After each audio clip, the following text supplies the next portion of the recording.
Good morning friends. So welcome to Rams CR Guru YouTube classes.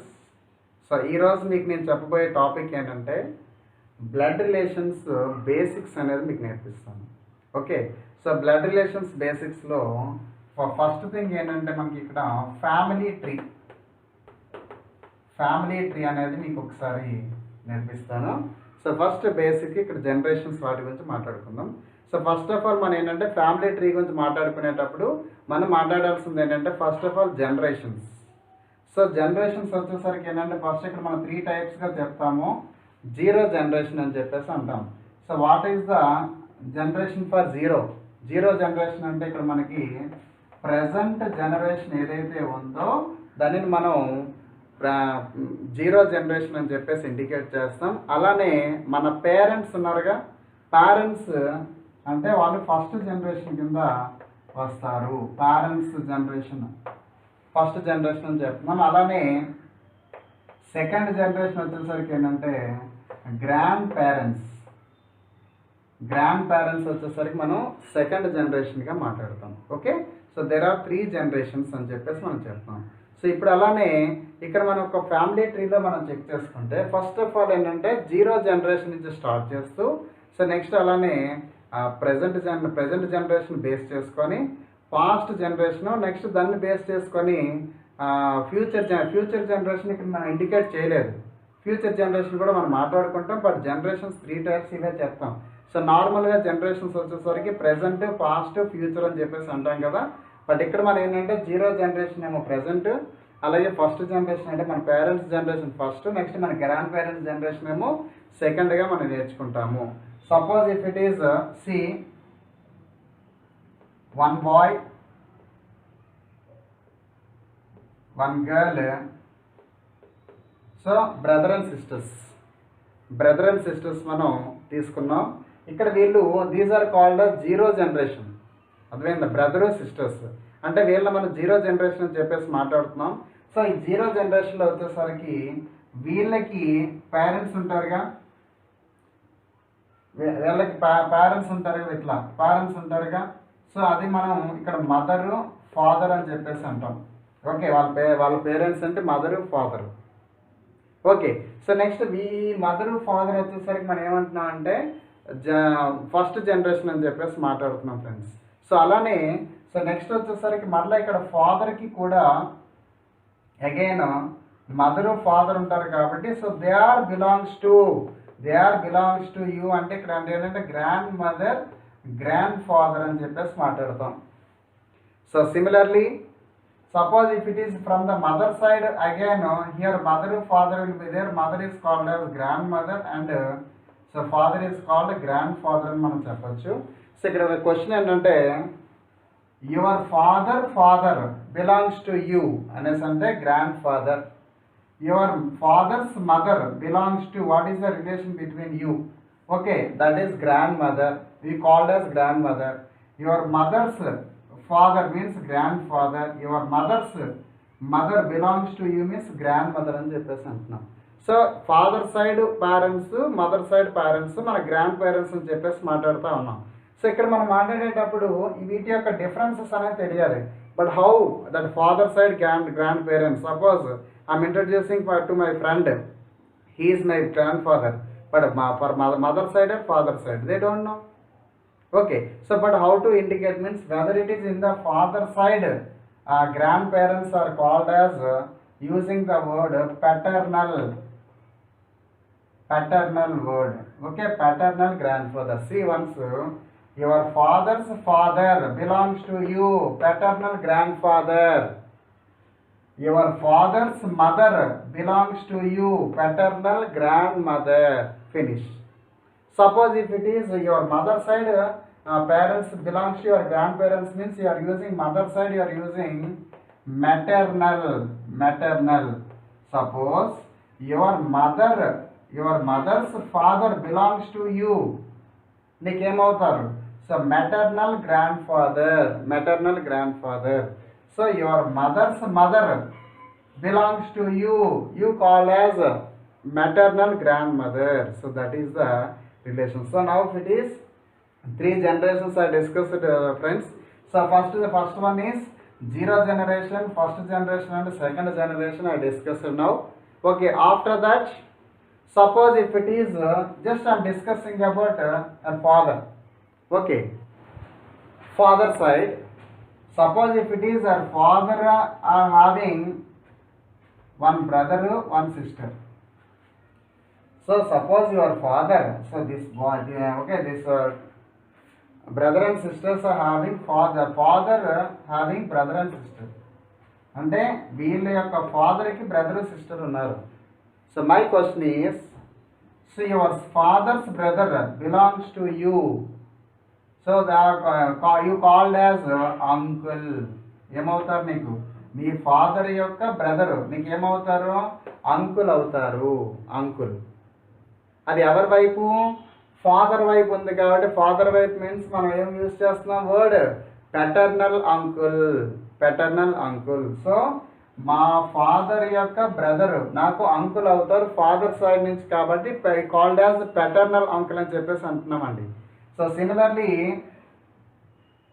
Your father sister belongs to you. నీకేమవుతారు? So aunt. So your father side means paternal aunt. Once again your father's brother so belongs to you, paternal uncle. So your father's sister called as aunt, so that is paternal aunt. Okay, so like that.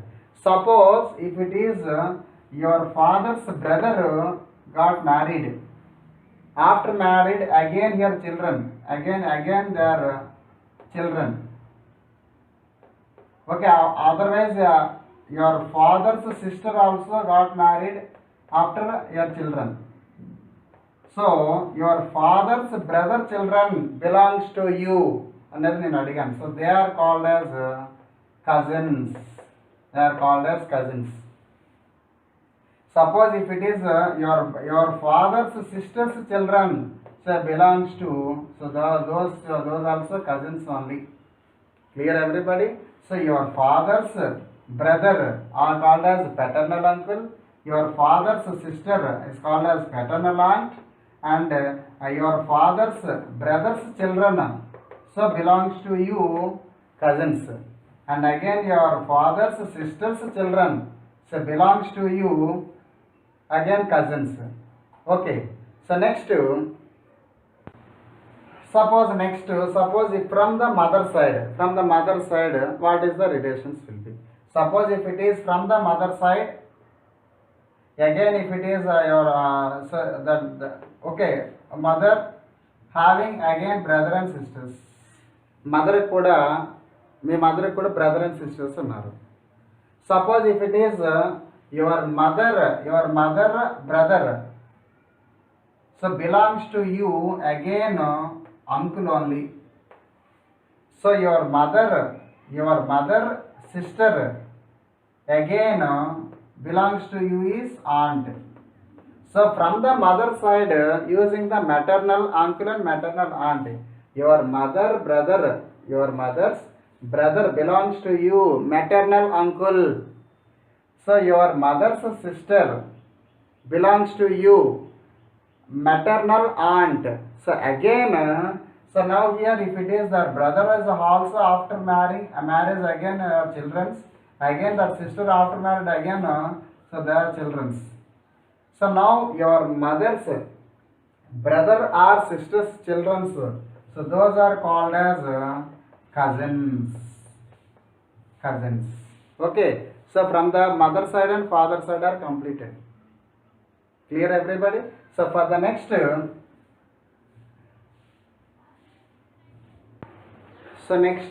మనం ఇక్కడ mother side father side relations complete అయిపోయినాయి కదా. So next మనం చెప్పేది ఏంటంటే grand parents వైపు ఒకసారి చూద్దాం. So your grand parents maybe either grand mother or grand father having brother and sister so belongs to you, what will be? So again if it is brother means again here uncle only, uncle for your parents. So for your side మీకు వాళ్ళు ఏమవుతారంటే great uncle. Okay, so paternal great uncle అని చెప్పేసి అంటాం. అది mother side వచ్చేసరికి paternal great aunt, either mother side కానీ father side కానీ ఉన్న రిలేషన్స్. ఓకే, మదర్ సైడ్ వచ్చేసరికి మెటర్నల్, అదర్ ఫాదర్ వైపు వచ్చేసరికి ప్యాటర్నల్ అని చెప్పేసి ఉంటాం. ప్యాటర్నల్ గ్రేట్ అంకుల్, ఇక్కడ మనకి గ్రేట్ అంకుల్ అని చెప్పేసి అంటాం. ఇక్కడ మనకు ఒక స్మాల్ డౌట్ ఏంటంటే మరలా so that your grand father brother after married again their children and again ఇక్కడ సిస్టర్ కూడా చిల్డ్రన్ ఉన్నారు, children. So belongs to you, నీకేమవుతారు అనేది డౌట్. ఇక్కడ వచ్చేసరికి సింపుల్గా మనకి ఇక్కడ వచ్చేసరికి ఏంటంటే so their children is belongs to in which generation, first generation కింద వస్తుంది. ఫస్ట్ జనరేషన్ కింద వస్తుంది అంటే మీ యొక్క ఫాదర్ బ్రదర్ చిల్డ్రన్ నీకు ఏమవుతున్నారు అనేసి అంటే మీ ఫాదర్ వాళ్ళకి వచ్చి మీ ఫాదర్కి మదర్కి వచ్చేసరికి ఏంటంటే either mother side or father side cousins అవుతారు. అదే మీకు ఇక్కడ ఏమవుతారంటే సింపుల్గా వాళ్ళని అంకుల్ ఆంట్ అని చెప్పేసి మనం పిలుస్తాము. ఓకే, అది వాళ్ళు వచ్చేసరికి మనకి దూరపు బంధువులు అంటాం చూసారా, అంకుల్ ఆర్ ఆంట్ అని చెప్పేసి పిలుస్తాం. అది మదర్ సైడ్ నుంచి అయితే మెటర్నల్, ఫాదర్ సైడ్ పెటర్నల్ అని చెప్పేసి అంటాం. కానీ మీ మదర్ ఫాదర్ ఏజ్ గ్రూప్ కాబట్టి ఫస్ట్ జనరేషన్ కాబట్టి మనం అంకుల్ ఆంట్ అని చెప్పేసి మనం పిలుస్తాం అన్నమాట. Clear everybody? సో ఇలా మనకి సో ఫస్ట్ 0 నుంచి first generation second generation complete overall discussion అనేది కంప్లీట్ అయిపోయింది. సో నెక్స్ట్ సేమ్ జనరేషన్ అంటే 0 జనరేషన్స్లో మాట్లాడితే సపోజ్ ఇక్కడ 0 జనరేషన్స్లో మాట్లాడితే ఇక్కడ ఏంటంటే for example so this boy or this girl married and again this boy is also married. So now here one of the person is joining in our family wife. Okay, ఇక్కడ wife వస్తుంది కదా, ఇక్కడ ఎవరు వస్తున్నారు, ఇక్కడ మనకి husband వస్తున్నారు. ఇక్కడ మనకి రిలేషన్స్ ఏంటో చూద్దాం. ఇక్కడ రిలేషన్స్ ఎప్పుడైతే మనకి మిడిల్ ఆఫ్ ది జనరేషన్ అంటే మనకి మిడిల్ ఆఫ్ ది ఇయర్స్లో అంటే కొన్ని సంవత్సరాల తర్వాత not in the blood relation, so మిడిల్లో మనకి కొన్ని ఫ్యామిలీస్ మనకి జాయిన్ అయితే మన ఫ్యామిలీలో అది ఆఫ్టర్ మ్యారేజ్ ఆ వైఫ్ యొక్క ఫాదర్ మదర్ ఆ రిలేషన్స్ అంతా కూడా మనకి ఫ్యామిలీ మెంబర్స్ అవుతారు ఇక్కడ. సో ఇక్కడ అయ్యేసరికి ఏంటంటే ఇక్కడ మనకి వైఫ్ వచ్చింది కదా, సో మళ్ళీ మనకి వైఫ్ కూడా ఇక్కడ ఫాదర్ మదర్ ఉంటారుగా. And again suppose if it is this girl husband, that husband కూడా అగైన్ ఇక్కడ ఫాదర్ మదర్ ఉంటారు కదా. సో ఎప్పుడైతే మనకి ఇలా మిడిల్ ఆఫ్ ది జనరేషన్ ఇలా మనకి మన ఫ్యామిలీలో మెంబర్స్గా జాయిన్ అవుతారో వాళ్ళని మనం ఏమంటామంటే ఇక్కడ మనకి ఏమని పిలవాలంటే ఇక్కడ ఇన్ లా అని చెప్పేసి యాడ్ చేస్తాము. ఇన్ లా అని చెప్పేసి యాడ్ చేస్తామండి. సో ఇన్ లా అనేది మనం యాడ్ చేస్తున్నాం అంటే రీజన్ ఏంటంటే ఇక్కడ సపోజ్ వీళ్ళు మనకి బ్లడ్ రిలేషన్ కాదు కానీ కొంత సమయం పోయిన తర్వాత మిడిల్ ఆఫ్ ది ఏజ్లో మనకి లైఫ్ పార్ట్నర్స్గా వస్తున్న వాళ్ళ ఫ్యామిలీ కూడా మన ఫ్యామిలీ మెంబర్స్లో జాయిన్ అవుతారు. అందుకనే దాన్ని మనం ఇన్ లా అని చెప్పేసి యూజ్ చేస్తాం. చూడండి ఒకసారి, suppose your wife's father belongs to you. నేనేమడుగుతున్నాను, మీ వైఫ్ యొక్క ఫాదర్ నీకేమవుతారు అని చెప్పేసి నేను అడుగుతున్నాను. అంటే మీ వైఫ్ యొక్క ఫాదర్ వచ్చేసరికి సో ఫాదర్ ఇన్ లా అని చెప్పేసి అంటాము. అలానే your wife's mother belongs to you. Okay, that is called as mother in law. You called as mother in law. And again for example ఇక్కడ ఈ అమ్మాయికి మ్యారేజ్ అయిందిగా husband, but in this after marriage husband, so your husband father belongs to you. So that is called as father in law. Your husband's mother belongs to you, that is called as mother in law. ఇంత simple logic. Suppose here in this girl and her husband having both children. Okay, suppose if it is boy and again girl, the children. So what I am asking, suppose వీళ్ళిద్దరి మధ్య relation అడుగుతున్నాను. So ఆ బాయ్ని అడుగుతున్నాను నేను. The బాయ్ని ఏమంటున్నాము, your sister children belongs to you. Your sister children belongs to you. So simple మనం ఏమంటున్నామంటే బాయ్ వచ్చేసరికి ఏంటంటే నెఫ్యూ అని చెప్పేసి అంటున్నామండి, నెఫ్యూ. అండ్ అగైన్ గర్ల్ వచ్చేసరికి ఏంటంటే నీస్ అని చెప్పేసి అంటున్నాం. Okay, clear? So after, so your sister after married husband parents are coming, then that your sister and the husband, so that after marriage, so they are having children, వాళ్ళకి children ఉంటారు. So children వచ్చేసరికి నీకు ఏమవుతారంటే bye అయితే nephew అవుతాడు, అలానే girl అయితే knees అవుతుంది. మరి అలానే suppose I'm asking to the girl, ఆ గర్ల్ని అడుగుతున్నాను, your brother after marriage again here children, your brother children, okay, either boy and girl, boy and girl. So ఇప్పుడు నీకు నేను ఏమడుగుతున్నాను ద గర్ల్ని, so your brother children, your brother's son belongs to you same as it is nephew only, nephew. And again your brother's daughter is called belongs to you, is called as niece. Okay, so ఇది మనం ఓవరాల్గా relation అనేది family tree అని చెప్తున్నాము. ఈ family tree అనేది మీరు కంప్లీట్గా మీరు లెర్న్ చేసుకున్నట్టయితే, ఇది నేర్చుకుంటే, సో 100% మీరు బ్లడ్ రిలేషన్స్లో ఉన్న ఏ క్వశ్చన్స్ అయినా మనం అటెంప్ట్ చేయొచ్చు. సింప్లిటీగా మా బ్లడ్ రిలేషన్స్లో వచ్చేసరికి మన మైండ్ కాలిక్యులేషన్స్ అనేది చాలా important friends. Okay, so actually మనకి ఉన్న రిలేషన్స్లో మనకి ఎక్కడి నుంచి ఎక్కడ అడుగుతున్నాడు అంటే పర్టికులర్ స్ట్రక్చర్ అనేది వేయాలి.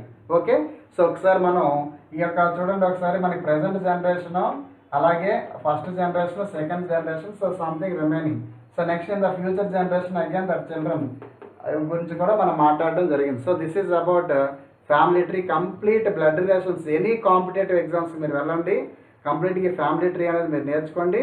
100% మనకి క్వశ్చన్స్ అనేది సక్సెస్ఫుల్గా మీరు అటెంప్ట్ చేస్తారు. ఓకే, సో నెక్స్ట్ సమ్స్ చేసే ముందు మనం ఆ సమ్ని గుర్తుపెట్టుకోవడానికి సమ్ సింబల్స్ అనేది యూజ్ చేయడం ఎలా అనేది ఇప్పుడు మీకు నేను నేర్పిస్తున్నాను ఫ్రెండ్స్. ఓకే, సపోజ్ చూడండి, ఇక్కడ ఫస్ట్ వన్ ఏంటంటే A is father of B అన్నాం. అంటే ఇక్కడ బి యొక్క ఫాదర్ మనం ఏ అని చెప్పేసి అన్నాం. ఇక్కడ మనకి జనరేషన్స్ మనం అబ్జర్వ్ చేస్తే, సపోజ్ ఇక్కడ మనకి present 0 generation to first generation కావాలంటే మనం అప్ యారో యూజ్ చేయండి, అప్ యారో యూజ్ చేయండి. So A is the father of B అంటే father is male person, male వచ్చేసరికి మనకి ఏంటంటే స్క్వేర్ బాక్స్లో ఇండికేట్ చేయండి, ఫీమేల్ బాక్స్ని సర్కిల్లో ఇండికేట్ చేయండి. Okay, so A is father of B, so B యొక్క ఫాదర్ ఏ అంటే మన ఇక్కడ 0 జనరేషన్ అంటే ఫస్ట్ జనరేషన్ 0 to 1 అంటే ఇంక్రీజింగ్ కాబట్టి అప్ యారో యూజ్ చేస్తున్నాం. ఫాదర్ అనేది ఇక్కడ మేల్ అనేది డిసైడ్ అయింది కాబట్టి మనం స్క్వేర్ బాక్స్ అనేది యూజ్ చేస్తాం. అలానే ఇక్కడ బి అనేది either male or female we don't know. Okay, male or female we don't know, so that's why don't indicate either circle or square. Okay, so that is the A is father of B. Suppose if it is A is brother of B, A is brother of B అంటే ఇక్కడ B యొక్క brother మనం ఏమంటున్నాం A అని చెప్పేసి అంటున్నాం. B brother A అంటే this is A is the male person, A is the male person అన్నాం అనేసి అంటే automatically so A is the male, put square box. Suppose what about B means male or female we don't know, మనకు తెలియదు అది. So కాబట్టి మనం ఇక్కడ ఎప్పుడైతే బ్రదరు మనకి సేమ్ జనరేషన్లో బ్రదరు సిస్టర్ రిలేషన్ వచ్చేసరికి మనం ఇలా మైనస్ సింబల్తో యూజ్ చేస్తాం. ఈ సింబల్స్ యూజ్ చేస్తే మన సమ్స్ ఈజీగా మన as per the descriptive question అనేది మనం ఈజీగా మనం చేయడానికి స్కోప్ ఉంటుంది. సో నెక్స్ట్ అలానే A is wife of B, A is wife of B అంటే ఏ యొక్క బి యొక్క వైఫ్ అంటే ఇక్కడ ఏ అంటే ఇక్కడ మనకి A B, A is wife of B అనేసి అంటే suppose if it is A is the female but A is the wife of B అన్నాడు అనేసి అంటే what about B is called as male అంటే మేల్ వచ్చేసరికి మనం స్క్వేర్ బాక్స్లో indicate చేస్తున్నాం. So if it is married couples మనం ఎలా ఇండికేట్ చేస్తున్నాం అంటే ఇలా బోత్ యారోస్గా యూజ్ చేస్తాం. ఇలా యూజ్ చేస్తే దీన్ని బట్టి మనకి ఏమవుతుందంటే ఇక్కడ A is the wife of B అని చెప్పేసి మనకి ఇండికేషన్ వస్తుంది. ఏ అనేది వైఫ్ అంటే బి 100% హస్బెండ్, వాళ్ళ యొక్క రిలేషన్ వచ్చేసరికి ఈ ఆర్ఎస్లో యూజ్ చేస్తాము. అలాగే next A is the son of B, A is the son of B అంటే ఏ అనేవాడు సన్, బి అనేవాడు father. A is the son of B, A is the son of B అనేసి అంటే ఇక్కడ మన ఏ అనేది మేల్ పర్సన్ అని తెలుస్తుంది, మనం స్క్వేర్ బ్రాకెట్ పెట్టాము. బట్ బి అనేది మదర్ ఆఫ్ ఫాదర్ అనేది తెలియదుగా. సో కాబట్టి ఇక్కడ వచ్చేసరికి A is the son of B అంటే నెక్స్ట్ జనరేషన్ నాకు కావాలి కాబట్టి ఓకే. నెక్స్ట్ ఇక్కడ A is son of B అనేది మేము నేర్చుకున్నాం. నెక్స్ట్ వచ్చేసరికి ఏంటంటే A is grandfather of B. So A is grandfather of B అంటే suppose if it is B person, B యొక్క గ్రాండ్ ఫాదర్ వచ్చేసరికి ఏంటంటే 0 జనరేషన్ నుంచి ఫస్ట్ జనరేషన్ వచ్చేసరికి ఫాదర్. సో నెక్స్ట్ జనరేషన్ వచ్చేసరికి సెకండ్ జనరేషన్ కాబట్టి ఏ grand father అంటే male కాబట్టి ఇలా మనం డబుల్ ఏరో అనేది చూపిస్తాము. సో ఇలా మీరు ఈ సింబల్స్ యూజ్ చేస్తే పర్టికులర్ ఏ సమ్స్ అయినా కూడా మీరు సాల్వ్ చేస్తే 100% మనకి రిజల్ట్ అనేది యాక్యురేట్గా విత్ ఇన్ టైంలో షార్ట్ పీరియడ్లో మనం ఆన్సర్ని ఐడెంటిఫై చేయొచ్చు ఫ్రెండ్స్. ఓకే. సో ఇది మనకి బ్లడ్ రిలేషన్స్లో ఉన్న family tree and so how to use the symbols when you're solving the sums. Okay. ఆ సింబల్స్ అని మనం చూసాం కాబట్టి దీని ప్రకారం మన నెక్స్ట్ వీడియోలో సమ్స్ ఎలా సాల్వ్ చేయొచ్చు అనేది మనం నేర్చుకుందాం ఫ్రెండ్స్. ఓకే. సో ఈ వీడియో మీ అందరికీ కూడా నచ్చింది అనుకుంటున్నాను. సో నచ్చినట్లయితే ఒక లైక్ చేయండి, అలాగే కామెంట్ చేయండి. సో నెక్స్ట్ మీ వెల్ విషర్స్, మీ ఫ్రెండ్స్ ఎవరైనా మీ సరౌండింగ్ పీపుల్స్ ఎవరైనా ఉంటే కూడా మీరు ఫార్వర్డ్ చేయండి, మన ఛానల్ని ఎంకరేజ్ చేయండి. ఓకే. నెక్స్ట్ ఇలానే అప్కమింగ్ మెనీ వీడియోస్తో మీ ముందుకు నేను వస్తాను. So until keep watching my channel friends. I wish you all the best.